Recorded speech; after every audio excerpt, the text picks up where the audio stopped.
জীবনে এমন একজন মানুষ থাকা খুব দরকার যে তোমাকে বুঝবে, ভুল করলে বুঝাবে, কিন্তু ছেড়ে যাওয়ার জন্য কখনো অজুহাত খুঁজবে না।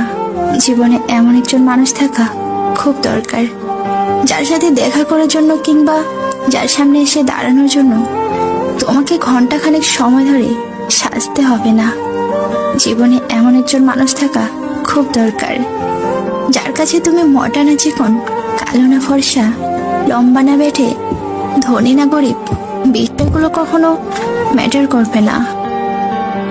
জীবনে এমন একজন মানুষ থাকা খুব দরকার যে তোমার পারফেক্ট না হলেও মানুষ হিসেবে এমন একজন মানুষ হবে যে তোমাকে পাওয়ার পর দ্বিতীয় কারোর কথা ভাবনাতেও আনবে না। জীবনে এমন একজন মানুষ থাকা খুব দরকার যে মানুষটার সাথে হাজার অভাব অনটনের মধ্য দিয়ে যাওয়ার সময়ও মানুষটা পাশে থাকায় তোমার মনে স্বর্গ সুখের অনুভূতি থাকবে।